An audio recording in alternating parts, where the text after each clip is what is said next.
সুধী দর্শক সবাইকে আমন্ত্রণ জানাচ্ছি বেলা সারাবেলা অনুষ্ঠানে। আমরা এই অনুষ্ঠানে তাদেরই আমন্ত্রণ জানাই যারা আমাদের দেশের শিল্প, সাহিত্য, রাজনীতি, অর্থনীতি, সঙ্গীত, চিত্রকলা অর্থাৎ জীবনের বিভিন্ন ক্ষেত্রে অবদান রেখেছেন, অসাধারণ সাফল্য অর্জন করেছেন এবং শুধু নিজের জীবনে সাফল্য অর্জন করেছেন সেটি নয়, দেশকে এগিয়ে নিয়ে গেছেন, দেশকে পথ দেখিয়েছেন, দেশকে গৌরবান্বিত করেছেন। তাঁদের আমাদের মাঝে আজকে তেমনই একজন অতিথি উপস্থিত, যিনি বাংলাদেশের তথা সারা বিশ্বের ক্ষেত্রে, আন্তর্জাতিক ক্ষেত্রে অর্থনীতিতে গুরুত্বপূর্ণ অবদান রেখেছেন এবং তার অর্থনীতির মূল ভাবনাই হলো মানব কল্যাণ।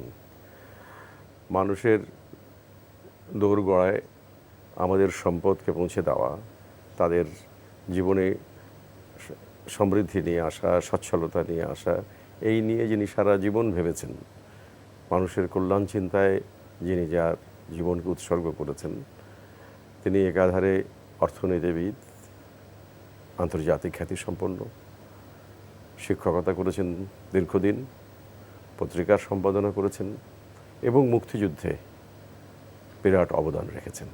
তিনি আমাদের অত্যন্ত শ্রদ্ধার মানুষ, সর্বজন শ্রদ্ধেয় অর্থনীতিবিদ অধ্যাপক রেহমান সোবহান। স্যার, অনেক ধন্যবাদ, আপনি আজকে কষ্ট করে আমাদের স্টুডিওতে এসেছেন। তো আমরা এই অনুষ্ঠানটায় কথাবার্তা যেগুলো বলি খুবই ইনফর্মাল। আমরা আপনার জীবনের গল্প শুনতে চাই এবং একেবারে আপনার ছোটবেলা থেকে। আপনার জন্ম কি ঢাকাতেই স্যার? না, আমার তো জন্ম কলকাতায়। কোথায়? ওইখানে ওই এলগিন নার্সিং হোম, আমার যে হাসপাতাল ছিল, ওই বোস ফ্যামিলির ঘর এলগিন রোডে আছে। ওই 3-4 ঘরের এই সাইডে আমার জন্ম হলো, ওই নার্সিং হোম। আপনার আব্বা ওখানে থাকতেন? না, আমার আব্বা তো ওই সময় ইন্ডিয়ান পুলিশ সার্ভিসে ছিলেন। আচ্ছা, কি নাম ওনার? ওনার হুনকার ফজলে সুবহান। তো ওই সময় তো যখন আমার জন্ম হলো তো হয়তো উনি এসপি ছিলেন কোথাও, ওই ফরিদপুরে অথবা খুলনা, কয়েক জায়গা ওই সময়, তো ওই বয়সে তো উনি মাঠে ছিলেন। আর আপনার আম্মা থাকতেন কলকাতায়? হ্যাঁ, আমার আম্মা বি আপনার ফ্যামিলি ওনার সঙ্গে, আমার ফ্যামিলি তো, ওনার ফ্যামিলি তো অর্ধেক তো কলকাতা। ওনার আব্বা উনি লখনউয়ের লোক। আচ্ছা। আর ওনার ঘর কলকাতায় ছিল, কিন্তু ওনার মা তো ওই খাজা ফ্যামিলি এসে নবাব বাড়ি আর ঢাকায়। তো আমার আম্মার জন্ম হলো এহসান মঞ্জিলে। কি নাম ওনার? হাশমাত আরা বেগম। আচ্ছা আচ্ছা। তো she was a house wife? He was a house wife. আচ্ছা। তো স্যার ওই কলকাতায় কি আপনার লেখাপড়া? না, আমার লেখাপড়া তো হলো 7 বছর পর্যন্ত আমি ওই স্কুলে ছিলাম, ওই প্রি প্রাইমারি স্কুল। জি। তারপর 7 বছরের বয়সে যখন আমি ছিলাম তো আমাকে বোর্ডিং স্কুল দিয়েছে দার্জিলিংয়ে, ওই সেন্ট পল স্কুল, ওইখানে পাহাড়ের উপরে। আমার ফার্স্ট স্ট্যান্ডার্ডে আমি ঢুকলাম ওইখানে। আর তারপর দার্জিলিংয়ের তো আমি 9 বছর কেটেছি, up to my senior Cambridge. আচ্ছা। এমনিতে স্কুল জীবনটা কেমন লাগতো? খুব ভালো লাগলো। খেলাধুলা, কালচারাল অ্যাক্টিভিটিস? খেলাধুলা, বিকজ বোর্ডিং স্কুলে বিশেষ যে ব্রিটিশ ট্রেডিশন থেকে আসে ওইখানে, ওইটা খেলাধুলার উপরে বেশ এমফাসিস দেয়। আর দুর্ভাগ্য এখানে কি ওই ট্রেডিশনের মধ্যে ইন্টেলেকচুয়ালিজমের অত বেশি পাত্তা দেয় নাই। আমার পড়াশোনা ভালোই ছিল, I was always in first 2 or 3 of the class. And 1 বছর তো আমার সবসময় আমি ফার্স্ট ছিলেন, তো আমার ডাবল প্রমোশন হয়ে গেল। তো নর্মালি আমার স্কুল টেনিওর ছিল 10 বছর, আমার 9 বছরে শেষ হলো। কিন্তু আমার স্পোর্টসে বেশ ইন্টারেস্ট ছিল। স্কুল টিমের মধ্যে বেস্ট প্লেয়ার্সকে ওইটা কালার্স দিত। তো আমি আমার ফাইনাল ইয়ারে আমি ফুটবলে কালার পেয়েছি, আমি হকিয়ে কালার পেয়েছি, আমি অ্যাথলেটিক্সে কালার পেয়েছি। ওই সময় তো আমি স্কুলের লং ডিস্টেন্স রানিং চ্যাম্পিয়ন ছিলেন। আর তারপর আমি বক্সিংয়ে কালার পেয়েছি। বক্সিংও ছিল? আমার বক্সিং আমার খুব নাম ছিল এখানে। আচ্ছা। ইটস কোয়াইট একটু আনইউজুয়াল আর কি বক্সিং। না, এটা লোক আমাকে এখন দেখে তো, না অনেক লোক মনে করে কি যা সব আমার সঙ্গে এখন একটা তর্ক হলো during my younger years in Dhaka university, ওনারই মনে ছিল কি এই লোক একটু বক্সিং শিখে এসেছে। হ্যাঁ, মানে যখন আপনি আমি একটু এগ্রেসিভ টেন্ডেন্সি ছিল। এখন তো আমি এখন একটু মেলো ফেজে আছি তো, কিন্তু ওই সব 60s মধ্যে এইরকম মেলোনেস কিছু ছিল না। তো আপনার সিনিয়র কেমব্রিজ ওখানে শেষ করার পরে আপনি তারপর সিনিয়র কেমব্রিজ তো 1950-তে শেষ হলো ওই, তো তারপর আমার হায়ার সিনিয়র কেমব্রিজ HSC যে বলছে, ওই আমাকে লাহোর নিয়ে গেলাম। ওইখানে ওই HSN কলেজ আছে, চিফস কলেজ যে বলে, ওইখানে সমস্ত ওই সব জমিনদার এসব সব আপার ক্লাস পাঞ্জাবি পাঠান সব ওই সব ওনার সন্তান সব ওইখানে যায়। ওখানে কতদিন? ওইখানে আমি 2 বছর ছিলেন ওই হায়ার সিনিয়র কেমব্রিজের। তারপর 2 বছর কেটে তখন কি আপনার আব্বা আম্মা ইস্ট পাকিস্তানে চলে এসেছেন? আমার আম্মা ওই করাচি চলে আসলাম ওই সময়, আর আমার আব্বা ইস্ট পাকিস্তানে ছিলেন। আর তারপর উনি একটু ট্রাভেল করতেন ওইখানে, উনি পুলিশ সার্ভিসে রিটায়ার করে উনি বিজনেসে চলে গেলেন। আচ্ছা, হ্যাঁ, তো ওনার ওই ঢাকায় উনি ছিলেন। ওনার তো হি ওয়াজ পসিবলি যে বলা যে the first Bangali industrialist in the sense that even Khan family এর আগে, but not a very successful one, but উনি ফার্স্ট ট্যানারি উনি ফাউন্ড করেছে। আচ্ছা, ওই আমরা যেটা ওই ঢাকা ট্যানারিজ হাজারীবাগে যে হাজারীবাগ ওইটা প্রায় উনি 1953-54 এখন একটা করেছেন ওই আরপি সাহায়ের পার্টনারশিপের সঙ্গে।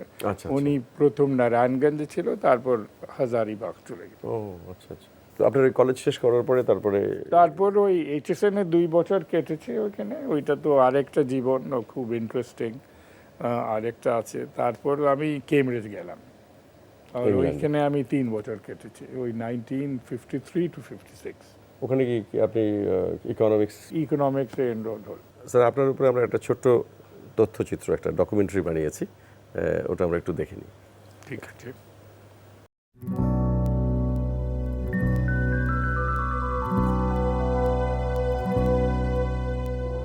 বর্তমান বাংলাদেশে যে কজন প্রতিনিধিত্বকারী অর্থনীতিবিদ আছেন তাঁদের অনেকেরই শিক্ষক অধ্যাপক রেহমান সোবহান। 1935 সালের 12ই মার্চ তিনি কলকাতায় জন্মগ্রহণ করেন। তার মা হাসমতারা বেগম এবং বাবা KF সোবহান। বাবা ছিলেন পুলিশের ঊর্ধ্বতন কর্মকর্তা। 1956 সালে কেমব্রিজ বিশ্ববিদ্যালয় থেকে অর্থনীতিতে MA করার আগে রেহমান সোবহান তাঁর ছাত্রজীবন অতিবাহিত করেছেন দার্জিলিংয়ের ঐতিহ্যবাহী সেন্ট পলস স্কুলে এবং লাহোরের এচিসন কলেজে। এছাড়াও তাঁর শিক্ষাজীবন বিস্তৃত হয়েছে অক্সফোর্ড ও হার্ভার্ড বিশ্ববিদ্যালয়ের মতো পৃথিবী বিখ্যাত বিশ্ববিদ্যালয়ে। 1957 সালে দেশে ফিরে আসার পর ঢাকা বিশ্ববিদ্যালয়ে প্রভাষক হিসেবে তাঁর কর্মজীবন শুরু করেন তিনি। তখন তাঁর বয়স মাত্র 22। 1977 সালে অধ্যাপক হিসেবে ঢাকা বিশ্ববিদ্যালয় থেকে অবসর গ্রহণ করেন। এছাড়া তিনি বিভিন্ন প্রতিষ্ঠানের নানা গুরুত্বপূর্ণ দায়িত্ব পালন করেছেন। অধ্যাপক রেহমান সোবহান ছিলেন বাংলাদেশ পরিকল্পনা কমিশনের সদস্য, BIDS এর এমিরিটাস ফেলো, কুইন এলিজাবেথ হাউসে ভিজিটিং ফেলো, বাংলাদেশ প্রেসিডেন্টের অ্যাডভাইজারি কাউন্সিলের সদস্য, South Asia centre for policy স্টাডিজের নির্বাহী পরিচালক, centre for policy dialogue CPD এর প্রতিষ্ঠাতা এবং নির্বাহী চেয়ারম্যান। বর্তমানে তিনি CPDর চেয়ারম্যান হিসেবে দায়িত্ব পালন করছেন। অধ্যাপক সোবহান অর্থনীতি ও রাজনীতি নিয়ে নিয়মিত লেখালেখি করেন বহু আগে থেকেই। তাঁর 40-এর বেশি বই আর মনোগ্রাফ প্রকাশিত হয়েছে। বিভিন্ন জার্নালে লেখা প্রকাশিত হয়েছে প্রায় 2 শতাধিক। অর্থনীতি বিষয়ক গবেষণা ও লেখালেখির স্বীকৃতিস্বরূপ স্বাধীনতা পুরস্কার, বাংলাদেশ ব্যাংক পুরস্কার সহ বিভিন্ন সময় নানা পুরস্কার ও সম্মাননায় ভূষিত হয়েছেন তিনি। 1965 সালে রেহমান সোবহান বিশিষ্ট মানবাধিকার কর্মী সালমা সুবহানের সাথে বিবাহ বন্ধনে আবদ্ধ হন। তাঁদের 3 ছেলে।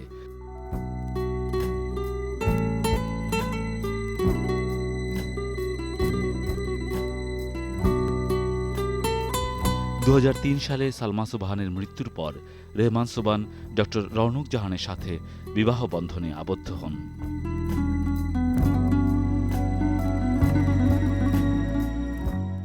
বর্তমানে নিজ বাড়িতে লেখালেখি, পড়াশোনা আর প্রিয়জনের সান্নিধ্যে আনন্দের মাঝেই সময় কাটে তাঁর।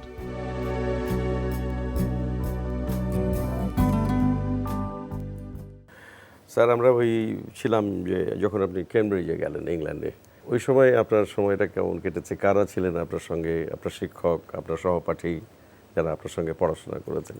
আমার How was the যে life? আমার 3 বছর ছিলাম ওইটা আমার ইউনিক ছিল, বিকজ কেমব্রিজ যাওয়ার আগে আমার একটু সোশ্যাল কনসিয়াসনেস খুব দুর্বল ছিল, পলিটিক্যাল অ্যাওয়ারনেস খুব সীমিত ছিল এই সময়। HSN এ যখন আমি ছিলাম, দার্জিলিংয়ে ছিলাম, তো তারপর আমি যখন কেমব্রিজ গেলাম তো দেন একটু পলিটিক্যাল কনসিয়াসনেস হলো, বিকজ ওইটা তো নানা রকম সোসাইটিজ আছে, সোশ্যালিস্ট সোসাইটি আছে, কনজারভেটিভ সোসাইটি আছে, লিটারেচার সোসাইটি আছে, হিস্টোরিক্যাল সোসাইটি আছে।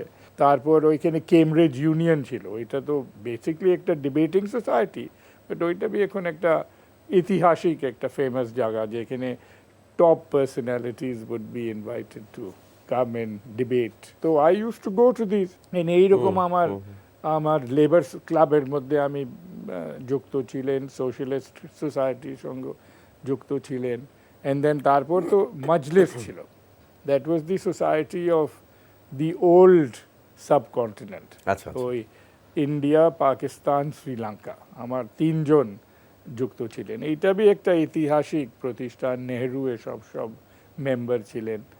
তো ওই সময় আই বিকেম এন্টার্ড ইট, তারপর আমি মুভ আপ, ট্রেজারার ছিলেন, সেক্রেটারি, এন্ড আমার ফাইনাল ইয়ারে I became president of the Majlis of that society.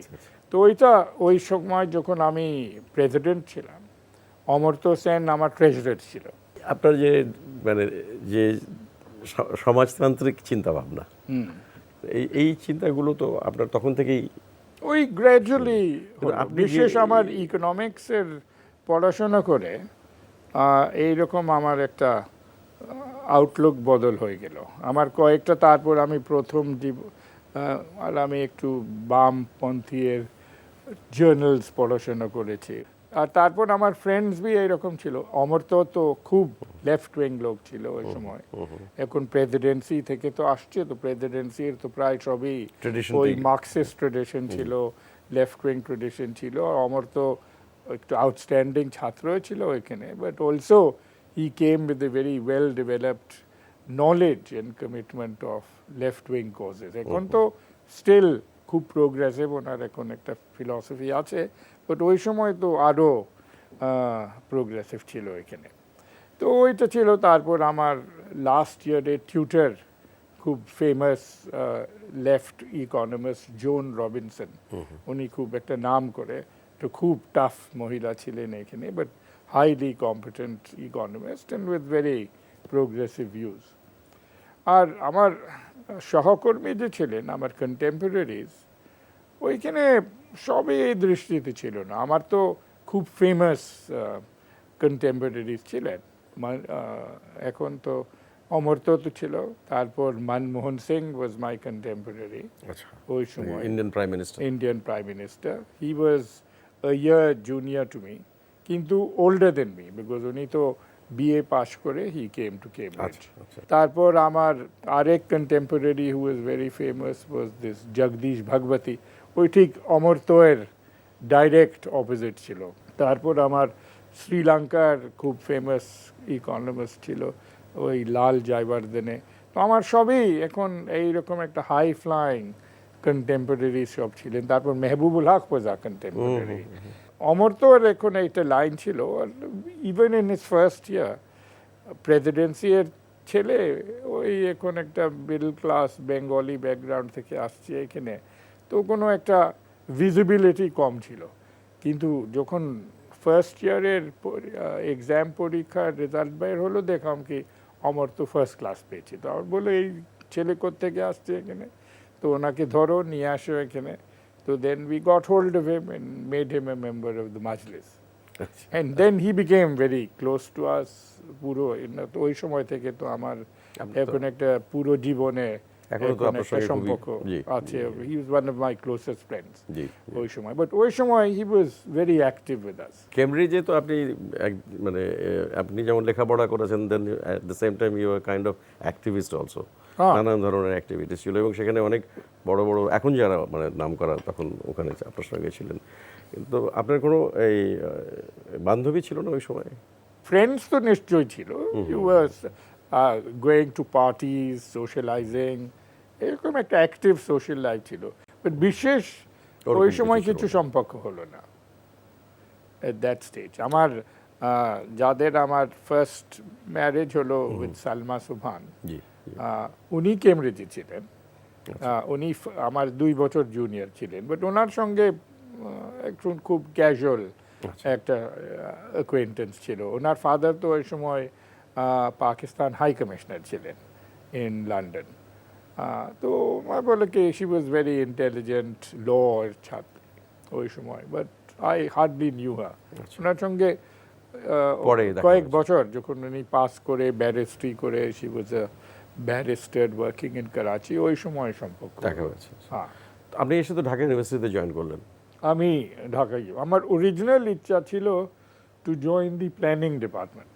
আচ্ছা, তো ওই সময় আমি আমার প্রিয় বন্ধু প্রফেসর মুশাররফ হোসেন, জি, হি ওয়াজ দেন ডেপুটি চিফ, উনি আমার এখন প্রথম ইন্ট্রোডাকশন দিয়েছে to the professional world of economics. তারপর হুদা সাহেব ছিলেন অ্যান্ড প্রফেসর রাজাক ছিলেন। তো আমার অনেক চেষ্টা ছিল to get in to the planning department, but ওই বিউরোক্র্যাটিক প্রক্রিয়ার মধ্যে কিছু ফল হলো না। অ্যান্ড দেন ডক্টর হুদা ছিলেন ওইখানে, এইসব জায়গা তুমি সময় নষ্ট করো না এখানে, এখন আমার রিক্রুটমেন্ট হচ্ছে for teachers into Dhaka university economics department. I was interviewed for the senior lectures, because আমার একটু কেমব্রিজ ডিগ্রি ছিল অ্যান্ড রেজাল্টও ভালো ছিল এখানে। তারপর ইন্টারভিউ ভালো গেল, they immediately offered me the job as senior lecturer. আপনি তো তখন অনেক ইয়াং প্রফেসর। আমি তো যখন যুক্ত হলেন ওই সময়, I was, when I began lecturing in October 1957, আমার বয়স ছিল 22। আর আমার ফার্স্ট ব্যাচ খুব ফেমাস ব্যাচ ছিল। আচ্ছা, ওই সময় ছিল Mohammad Yunus, doctor Fakhruddin Ahmed first year honours, তারপর Mirza Azizul Islam first year honours. ওই বছর I think from that batch 3 people got first class. First was Fakhruddin, first class second was Arek Chele by the name of Saeed Ahmed, CSP holo, and third was Mirza Aziz. Yunus was not a first class, but he got a high second. Tarpor Dr. Huda, then for some reason, bole ki, acha ekhon amar kono teacher নাই to teach monetary theory to MA final class. তো এটা তো MA final is to begin teaching at age of 22. এটা তো আমার expectation ছিল না। And when I went to the class, I found that অর্ধেক তো যে ছাত্র ছিল were as old as me, if not older. In fact, one of my MA final students, or HT Imam, জি, এখন he was one of the first students I had. এইরকম senior বয়েস ছিল এখানে। তো আই টট ইট এখন to the best of my ability. ওই সময়টা যখন আপনি ঢাকা ইউনিভার্সিটিতে জয়েন করলেন as professor, as senior lecturer, তখন তো দেশে তখন থেকে মার্শাল ল, ওইটা মার্শাল ল হলো ইন 1958। 58। হ্যাঁ, তো 58 up first year was the period of Awami League and for a short period KSP party ক্ষমতায় ছিল এখানে, ফজলুল হক সাহেবের। ফজলুল হক সাহেবের। And I had a quite interesting, our political involvements were not direct but indirectly যখন আমি ফেরত এলাম ওই সময় I was wanting to educate myself তো I remember I went to attend the famous Awami League Council meeting একটা হল ছিল আরমানিটোলা ময়দানে in 1957 তারপর আমার next involvement few months later ছিল when the NAP was founded then of course martial law came in ওইটা তো তারপর 1958 তারপর তো প্রায় 2-3 বছর there was complete dearth of political activity and ওই সময় আমার profession became very visible because ওই সময় politicians এর তো কোনো voice ছিল না ওদের কথা বলার কোনো সুযোগ ছিল না সুযোগও ছিল না তো the people who would speak were people like us as teachers ওই সেমিনারে কথা বলছে আপনি তখন থেকেই এই ইস্ট ওয়েস্ট ডিসপ্যারিটি বৈষম্য this was in the economic profession before me other people were already talking about this and speaking about this and then I made this remark that আমার এখন পাকিস্তানকে এই দৃষ্টিতে দেখতে হবে that there are two economies east and west and ওই সময় Ayub Khan was visiting East Pakistan and he said তারপর East Pakistan is one economy তো তারপর আমি পেপার দেখলাম ওই ডাবল কলাম বাম দিকে Ayub Khan says Pakistan is one economy ডান দিকে ছিল রহমান সুবহান says Pakistan is two economies তো এটা তো একটু absurd কথা কি আমি এখন একটা 26-year-old senior lecturer and I'm being sharing the headlines with the President of Pakistan. So at the age of 26, আমার যে publicity হলো, I don't think I've got that in later stage of my life. এই তো আমি দেখছি if you want to know my highest moments of eminence, I would say when I was 26 years old, ওই রকম because ওইটা যখন ইতিহাসে একটা সময় আসে when there is a vacuum then people could speak and after that then politicians will seek you out and they will ask you to come and meet them, help them, brief them আমার যখন আন্দোলন হলো after the constitution when they arrested Sohrawardi the first uprisings took place at Dhaka University তো আমার ছাত্র সব খুব active ছিল in those days অনেক strikes ছিল এখানে there was a lot of closure of university but we never had any session jam and we wanted to keep up with the classes and we wanted to do exams in time তো এই বেসিসের উপরে আমার মনে আছে because we didn't want to delay the exams we went to Dhaka Central Jail to take Rashid Khan Menon's viva at that time ওই জেলে গিয়ে তো ওনাকে they brought him to the chamber just near the gate and then Abu Mahmood I think Anis ছিল আমার সঙ্গে আমি we gave him his viva at that time these were all very difficult times তো এই একটা সময় গিয়ে তো আপনার সঙ্গে আওয়ামী লীগের একটা সম্পর্ক তৈরি হলো আমার দুই পদ থেকে সম্পর্ক তৈরি হলো নাম্বার ওয়ান তো ভায়া সোহরাওয়ার্দী আমার স্ত্রী সালমা ওয়াজ সোহরাওয়ার্দীজ নেফিউ আচ্ছা তো when he would come we would visit him and Kamal's father was Sohrawardi's doctor আচ্ছা তো martial law সময় whenever he would come to Dhaka he would stay at Manik Mia's house in this Kakrail and then we would Kamal and I would go and call on him ওই সময় ওই বঙ্গবন্ধুর সঙ্গে আমার দেখা হলো and then because of our writings I was known to them তো যখন উনি 1964 parliamentary elections when he broke away from this joint front and re-established Awami League as an independent party, then they were putting up their manifesto. So then I was invited then to come and discuss the manifesto with them. ওই তাজউদ্দিন ছিলেন, বঙ্গবন্ধু ছিলেন, তারপর সালাম, we met in the house of advocate Salam Khan, who later broke away from Awami League. তো ওই সময় সম্পর্ক ছিল ওইখানে, and we were interacting with them. A number of MPs from the opposition would come to our house. আমি ঢাকা ইউনিভার্সিটির কোয়ার্টার্সে আমি ছিলাম ওই সময়, prior to the assembly session. And then they would come to be briefed. And we would then prepare questions for them at question hour. এটা তো খুব একটা ইন্টারেস্টিং ব্যাপার যে পলিটিশিয়ানরা They would come to us. আপনাদের কাছে যাচ্ছে, এই তো আজকাল তো অসম্ভব এখন এইটা তো, এই কালচারটা তো নাই এখন আর। টোটালি নাই। আমি তো সিপিডি চালাচ্ছি, ওনাকে টেনে নিয়ে আসতে হয় ওইখানে।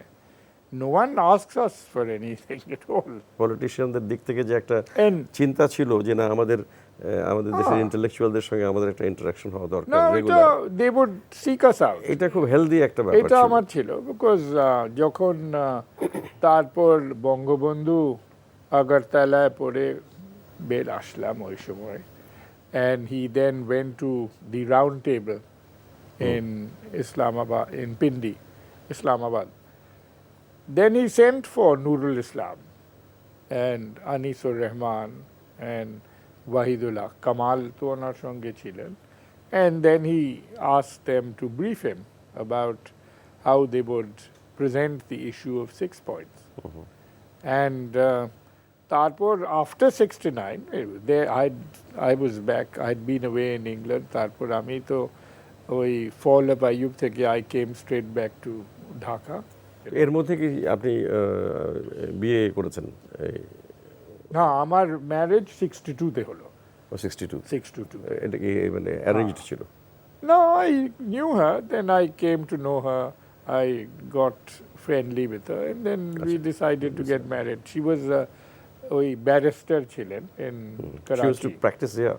No, then she came back and তারপর she joined Dhaka University as a lecturer in law. আপনার ফোরাম কি আপনি ওই ফোরাম তো 69 এ পড়ে ইংল্যান্ড থেকে ফিরে আসার পরে ওই সময় then we got very active with Bangabandhu and Tajuddin, and he would always consult with us about his policies, his strategy, and ওই সময় তো critical issue ছিল how to make 6 points into a proper constitutional position. And critical discussion je holo after the election.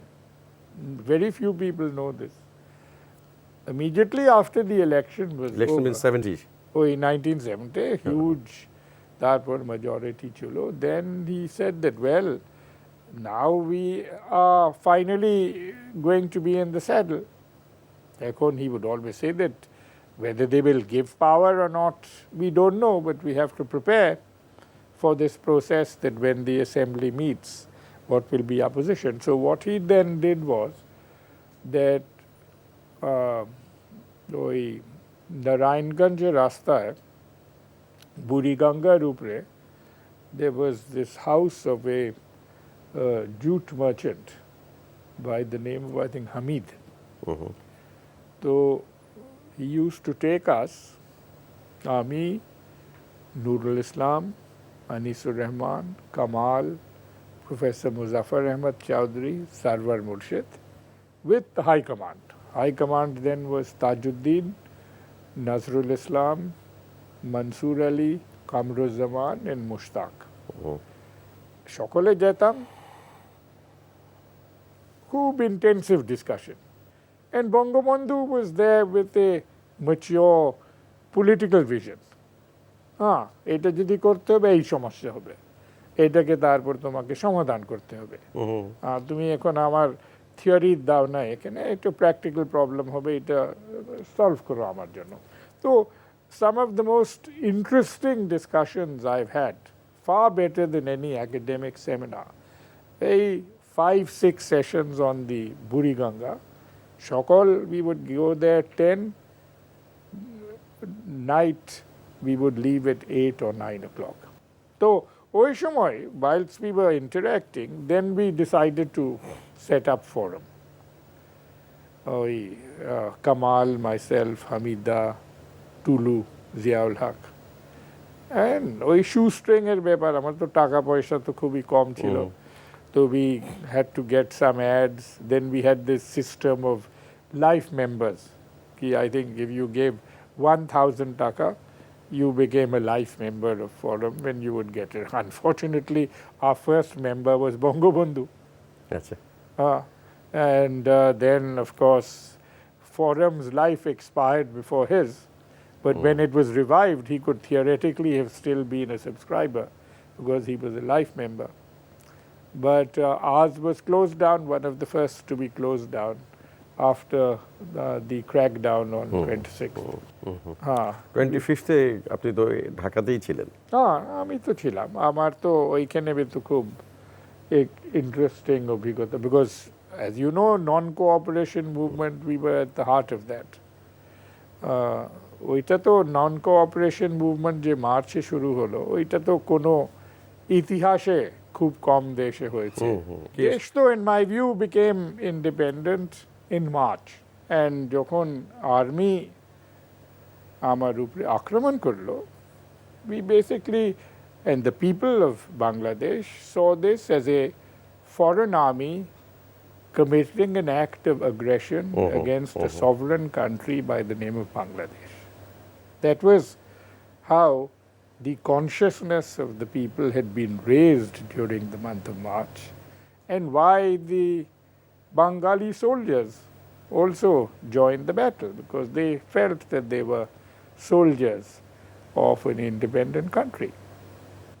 তো এই যে অমোক ঘোষণা দিয়েছে, এই সব এটা তো একটু it's a laughable issue, because the relevant issue is the দেশ তো আগেই স্বাধীন একটা প্রক্রিয়ার মধ্যে হয়, এই তো। So we were involved in that process, and then of course when the 25th of March, তো খুব ইন্টারেস্টিং ছিল, because I was then also, I was forum, so I was also, as I said, I was editor, copy editor, news reporter, feature writer. I used to write under pseudonyms. সব কিছু রহমান সুবহান লিখবে, এইটা তো কোনো কথা নাই, তো আমার নানা রকম pseudonym ছিল under which. So এইরকম I was running around to talk to people. So I was meeting, আমার ওয়েস্ট পাকিস্তানের সমস্ত politicians ছিল, we were meeting them, talking to them. They were then telling us that crackdown is coming, you better be prepared.